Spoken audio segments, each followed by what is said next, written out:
in 2011. Thanks very much, Daniel. This place is still buzzing from the Nintendo press conference, and who better to talk about it than the president of Nintendo, Reggie? It's great to have you here. You got your fans. Always a pleasure, yes. And we're live, here. Reggie, for the first time, right? So I need to watch what I say. You got to be careful. You know the fans on Twitter are watching.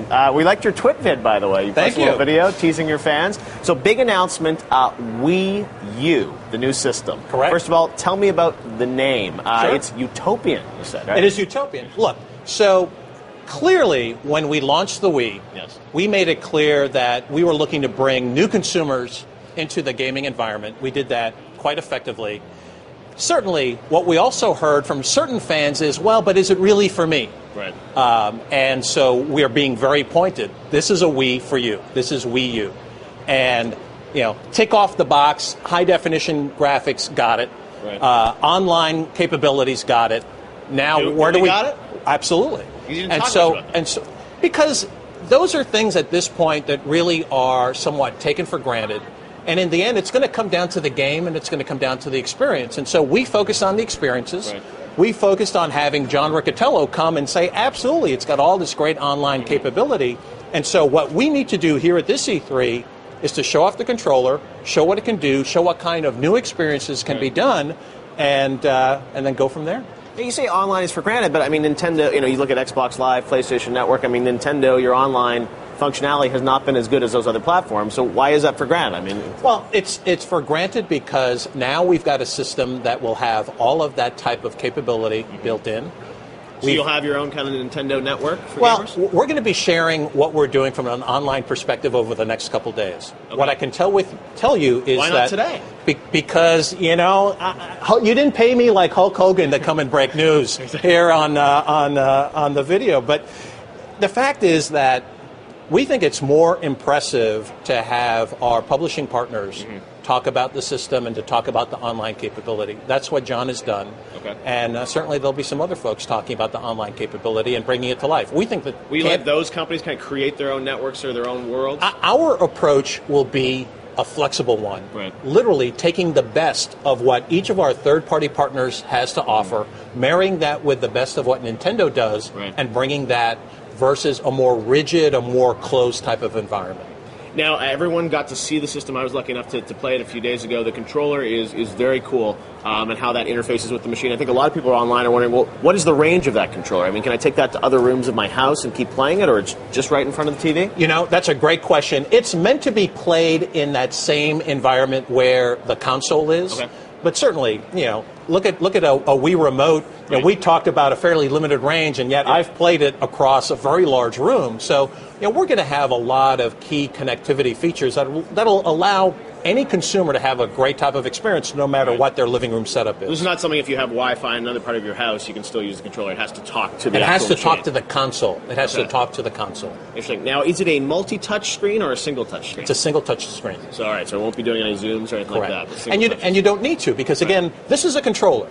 It's not meant to be a tablet where you're trying to zoom in or zoom out. It's meant to be a controller. Right. And what we're creating is essentially two different types of interfaces. We're creating a 1-foot interface right in front of you. We're creating a 10, 20-foot interface with that large screen. Right. And that's what the system is meant to do. Now, so did you guys admit basically this morning that the Wii wasn't successful with core gamers? Absolutely not. We've sold over 86 million units across the world. Right. That, by achieving that level of effectiveness, we're not constrained to any one particular consumer segment. You're saying this could be even bigger. You're saying you missed out on people for the Wii. What I'm saying is that there has been some fantastic content that has not come to our platform. Right.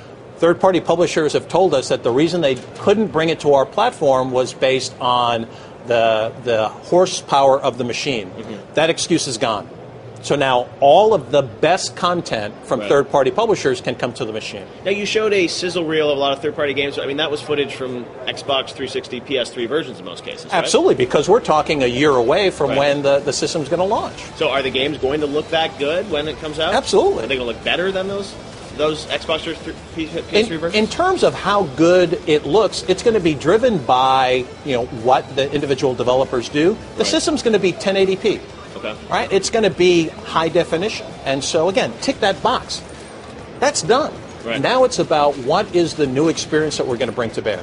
Now, what is Nintendo going to do from a first-party perspective in the new sort of high-definition era? We saw a tease of Zelda there. There was an announcement about Smash Brothers. But then we see other titles that are, sort of more stylistically like, Wii games with Mii's and things like that. I mean, are we going to see a Legend of Zelda, which is like Lord of the Rings? I mean, it's going to be look like Uncharted. Does Nintendo have the teams and the resources to build those games? We absolutely have the teams to deliver that type of experience.